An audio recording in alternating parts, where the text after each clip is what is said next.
Hi guys, welcome to the channel, or welcome back to the channel if you've been here before. We're going to continue with the Ricky Gervais show right now. We're going to do season 3, episode 8. I think this one is called Medicine. We all need medicine. Medicine, that's one of the big things about mankind coming out with medicine. Like, people tell me, oh, dolphins are smart. Say, well, where are the dolphin hospitals? Where are the dolphin universities? And, that dolphins are almost as smart as people. Well, why aren't dolphins blasting off into space?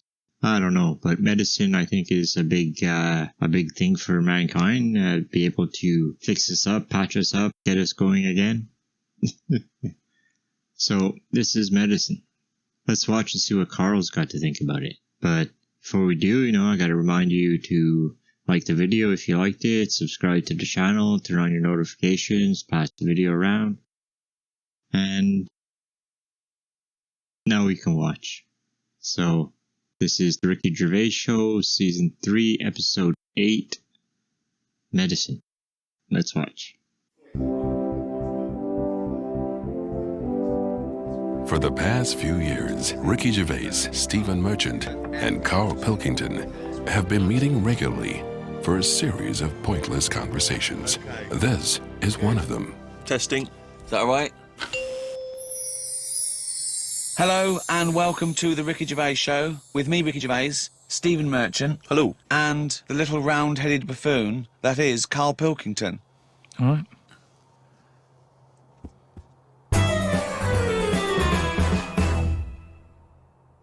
I think it's probably best, Rick, if we return to the very beginning of time, the dawn of man, because, of course, even in primitive, prehistoric ages, medicine was practiced in some ways, in the research people have done, cave paintings and the like. Carl, I wonder if you would just give us your initial thoughts on, the medicine of the ancient world. You sound like you haven't studied it, or you're being... You're being modest. I've never really thought about it. I know that Tutankhamun, he died of having a knee injury. So they didn't have that much medicine knocking about back then. Right, where do you get this information from? It sounds vague. He came off a chariot. They're dangerous things. He came off a chariot? Honestly. You're going to make yourself look daft here, because that's what happened.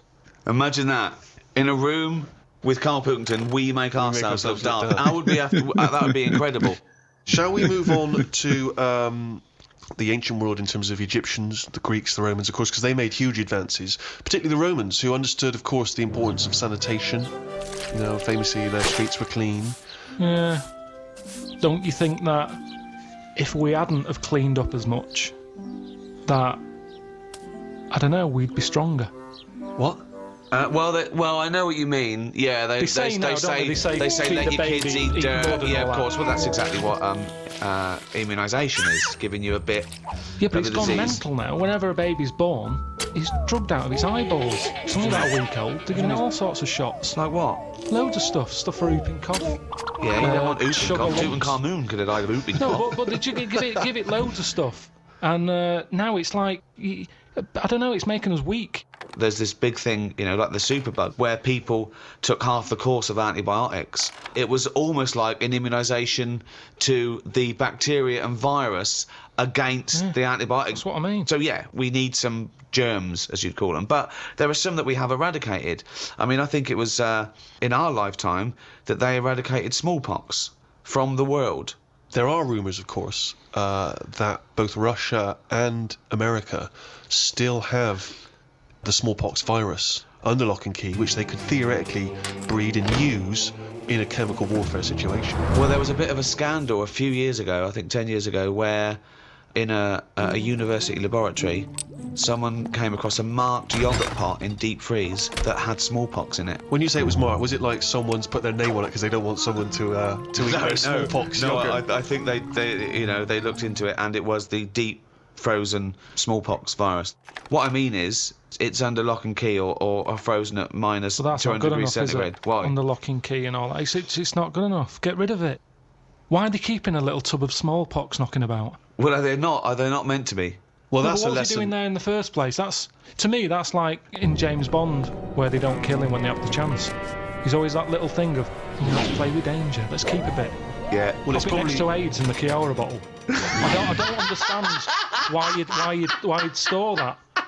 Well, there's probably a presumption, it's probably an overhang from the Cold War, where people were thinking, well, listen, what if Russia's still got some smallpox? We better hang on to some smallpox. It's just Yeah. clutter though as well, isn't it? You see, we're obsessed with keeping stuff. And it's the same with germs. We can't even say, get rid of that, we won't be needing it. Smallpox, we'll keep it just in case, get rid of it. We've got this obsession thing again, it's saving everything. You say that, but of course, famously Alexander Fleming discovered what may be the most important breakthrough of the 20th century, which was the first antibiotic, I think, in 1928. And he discovered that because he left a bit of old bread out for a while and it went all mouldy in his kitchen. And he thought, oh, what's that? Oh, let's have a look. Like I've said to you before, it's down to him being scruffy more than anything. Well, not, It just seems like there's a lot of scruffy kitchens around. But think if his cleaner had come in and gone, oh, Mr. Fleming, you disgust me, you fucking filthy scruffy cunt. I'm going to throw all this bread away. He's going to go, Maud, what'd you do with that old bread I left out? It'd gone green, sir, so I chucked it away. Oh, Maud, you dopey fucking slut. You've just caused millions and millions of people to die. Keep out of my fucking kitchen. I know, but don't put it there. It's the same way smallpox in a you're on yogurt Maud's side. pot. It's in a yogurt pot. Wow. You're asking for trouble. But what if Maud had come in and thrown that away? Again? He couldn't shout at her. She's doing a job. I'd be annoyed if it was still there. Yeah. They just don't put like yogurt pots with smallpox in the fridge. Yeah, I mean, that's but a starter. Yeah, but you were saying earlier, let's let babies eat mud, don't inject them. Yeah, but Let them we've crawl got- around a dirty floor, clean up the floor and know when to I die. did say that, but we've gone too far now. Babies are coming out mad. They can't handle anything now. Oh, he's got a runny nose. They're coming out all mardy. Get ill. mardy? Yeah, they get ill easy. Because they're not tough babies anymore. We're ending up with a load of weak people who need looking after all the time. That costs a lot of money. And they can't do anything. They're useless. Now, that doesn't happen in other nature.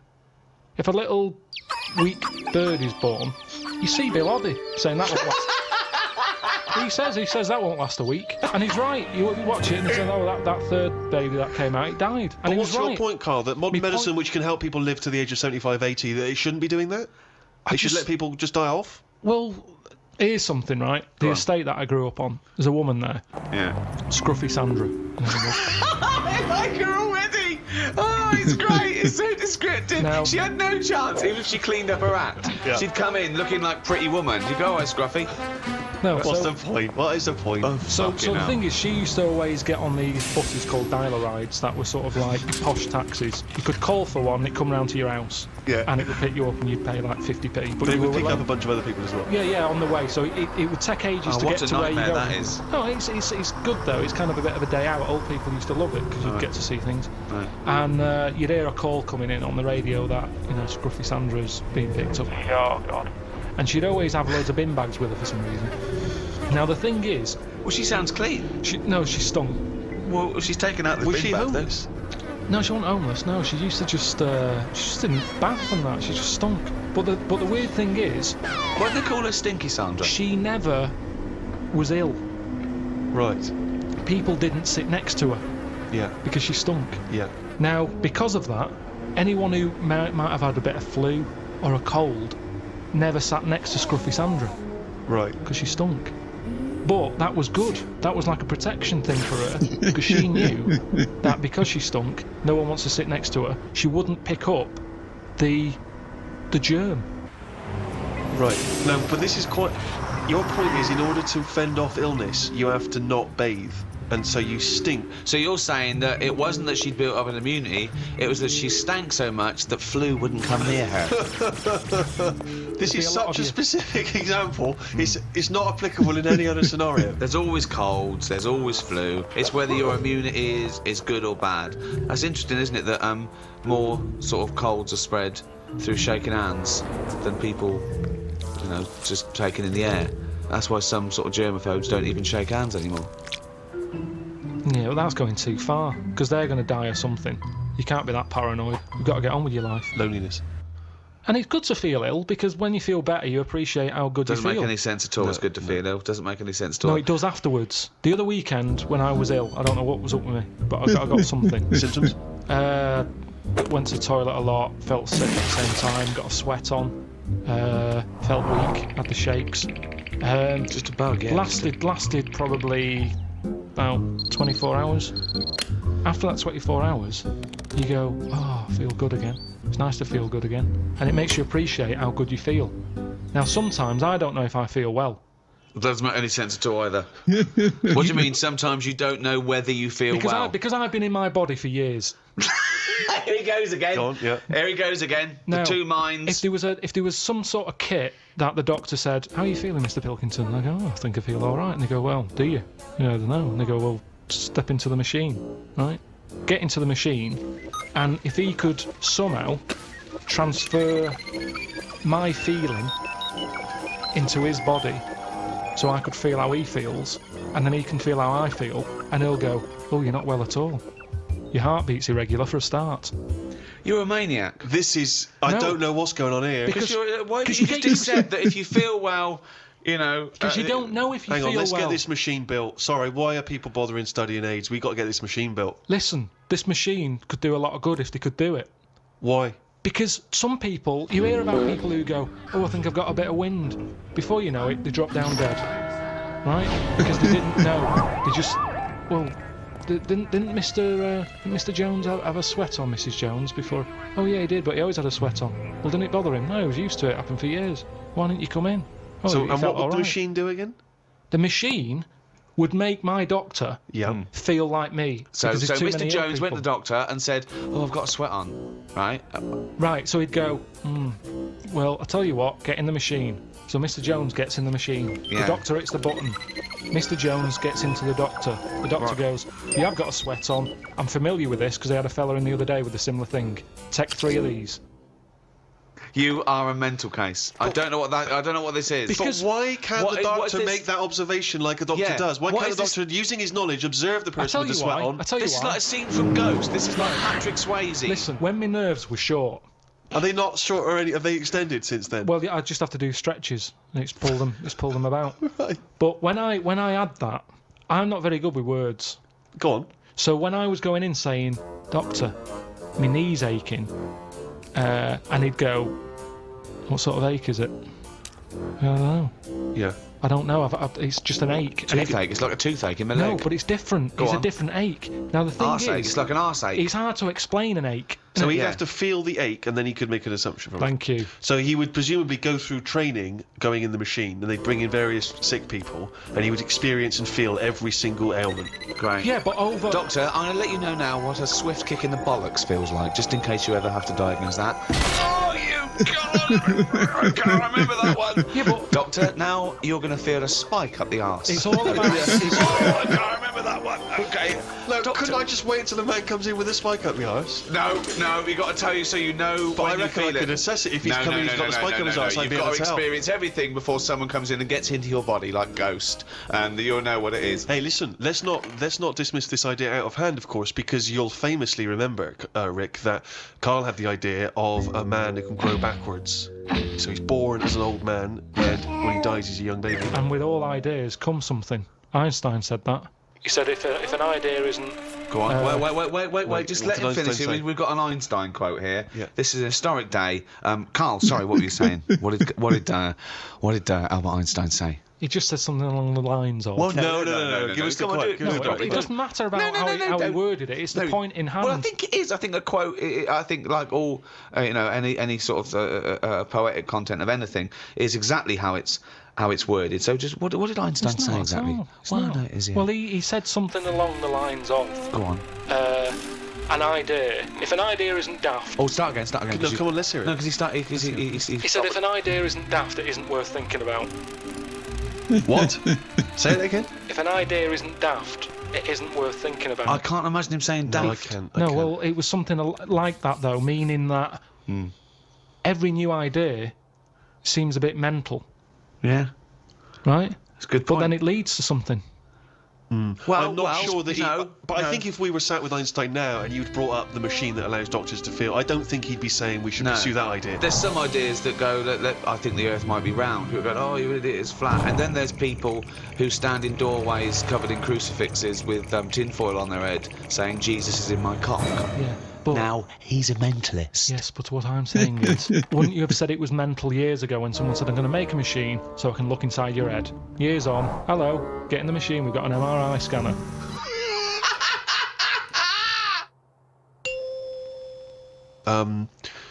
You may obviously be aware, Carl, that the first contraceptive diaphragms, centuries ago, were citrus rinds. Half an orange rind, for instance, would be used. I mean, more selfish men turned them inside out. I believe that's also still being used in parts of Manchester. For what? An orange. Just think of your head. And it worked. Well, we don't know at this juncture. I mean, maybe... I don't It know, works for contraception because women went, fuck off, what are you going to me with a fucking orange on your cock for, you don't cunt? But it could... I mean, again, it's that thing, innit, of we look at it now and we laugh. But look at what's happening. People now are always trying to get us to eat more fruit. I don't know. Amazing. That's a way of getting... I thought for a minute he was going to say, okay, so they start with, then they went from the orange rind to, say, a coconut shell. Yeah. That was too big, that didn't work. Run! Here comes Coconut John! No, don't put half a pineapple on your cock, that's insane. Yeah, that's mental. And then somewhere down the line, they finally got to contraception as we understand it. I thought that's where you're going, but no, something about eating oranges is healthy for you. What I'm saying is, if you go into any well-known supermarket and you look at, say, some young kid who's had a kid, and you look at stuff in their shopping basket, they're not buying fruit. They're buying, burgers and chips. Turkey Twizzlers, Yeah, crisps and all that. Now, but they love having it away. Get some fruit in. So they definitely have fruit in the house, which at the moment, a lot of kids don't have fruit in their house. That's why they're eating Turkey Twizzlers. But the mum loves having it away. So she would have loads of fruit in. So everyone's happy. If the she was kids are using eating an fruit. orange for contraception, she would also be giving the kids half. Well, you wouldn't waste so half it. the orange she'd give to the kids, and half the orange she'd stick up her penny. Yeah, a treat for everyone. Have a bit of fruit, and she's got what she wants. Whereas at the moment, what happens? A burger's not coming in helpful for anyone.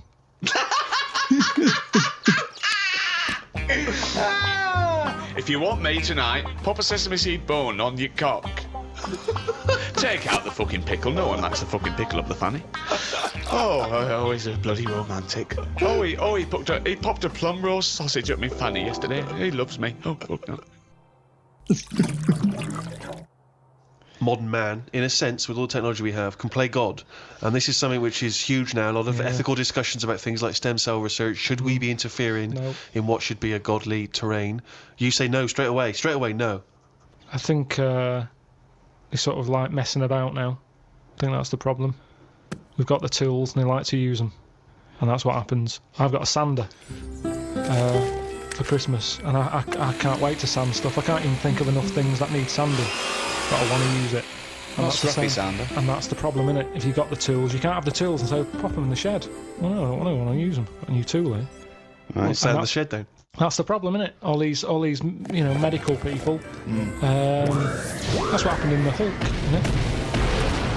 Yeah, well, again, I was just going to say that is a work of fiction. The Hulk. Yeah, but with all fiction comes the future. Yeah. So, certainly in science fiction. But the problem is, this is what I say is the problem. Go on, no, this is a... Is it a quote from someone? Let's sum it up there. Carl, shoot me. People are living too long. That's not a summary yet. Summary. Right, I have one more go. so- This is the real one. Yeah. It'll be something like, today's cure is tomorrow's headache.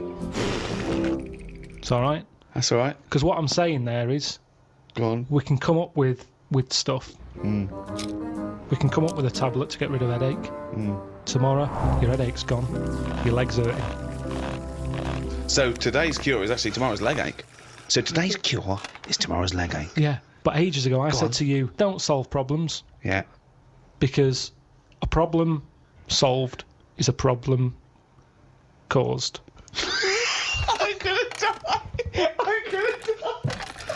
I don't remember that quote.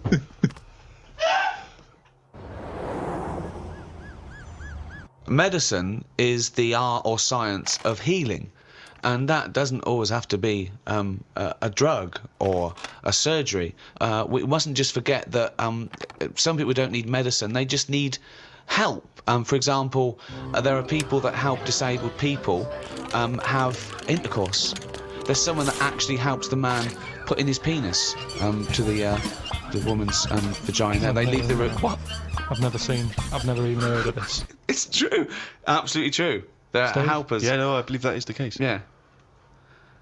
And that's just as needed as anything that might cure Well, their own. it's not. That's pleasure. Yeah. So what are you saying? Because you can't walk or move, that you can't love someone and want to share that love? I'm just saying it's not a priority. Well, no, but they're going to live. They're healthy apart from their disability. I've met someone. They want to consummate this love, and someone helps them out and goes, well, that's part of my job. No, it's not part of the job. Well, it is part of this job because that's their job. I have never heard anyone say I've had a right day today. Why? I've been playing with Arthur's tackle all day. They don't I've play never- with Arthur's tackle. They pop Arthur's tackle in Hilda's vagina. I don't think they do. They do. How can they enjoy that? I mean, They're not maybe doing it to enjoy it. once, and they'd go, that didn't work, did it? I didn't enjoy that, Hilda. No. How can they enjoy it with a nurse stood there They having don't. to do that? No, they help her in. She helps Arthur in, or he might be a male nurse. Pops Arthur in. Goes, okay, Arthur. I'll see you in a few minutes. Right. Goes outside. But what's the point, though, in that? Why? Because it's all about the mood and everything. He's just stuck onto her like a stag beetle clinging onto a leaf. There's no enjoyment in that. Oh, the well-known stag beetle copulating with a leaf syndrome. No, but I'm That's just the saying. well-known position in the Kama Sutra. I'm No, just he saying, knows it. I think it's a lovely act, and someone's willing to. Wouldn't you help someone in? Definitely not. No. Definitely So not. no. Look, says a guy goes, oh, this is my wife. We're both say, well, I can't. Can you just pop me in, Carl? You're the you're the only person around. No, I don't think it's important. But there are enough. people. What do you mean you don't think it's important enough? I'd be happy to go round, put the washing on for them, make the bed. Do you want a cup of tea? Yeah, I'd love one. There you go. Oh, just before you go, forget it. If they asked me to do that, I'd quit. And I don't think it happens because people It wouldn't does take that on happen. for a job. You It never does. hear about it. On Comic Relief, when they're raising money, they don't go, thanks to Midland Bank for this £100. That's going to go towards Arthur getting his end away. That's ridiculous. So you would rather them not have the pleasure of each other than just help them in. No, because they'd work out some way that they could do something for each other. I want to play the guitar. My fingers aren't long enough. I've knocked it on the head.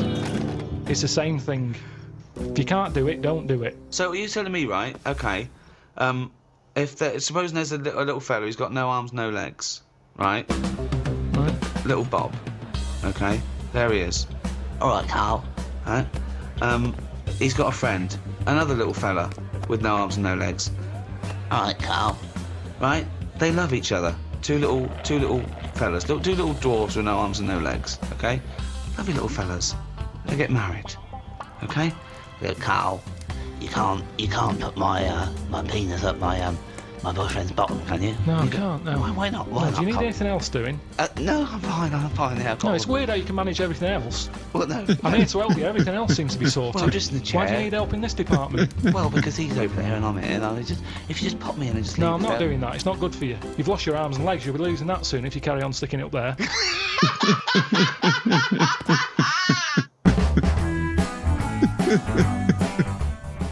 So that was the episode. That was Ricky Gervais Show, Season 3, Episode 8. What was it called? It was called Medicine. It was a pretty funny episode, Carl. I don't know what I find funnier, is his lack of knowledge or his lack of concern. Or it's like, I probably said it before. I know it's a running thing here. But, if it doesn't affect him, if it's not happening to him in his area, what's the point of it? So anyway, thanks for watching. Be sure to like the video, subscribe to the channel, turn on your notifications, pass the video around. And we'll see you next time. Have a nice day.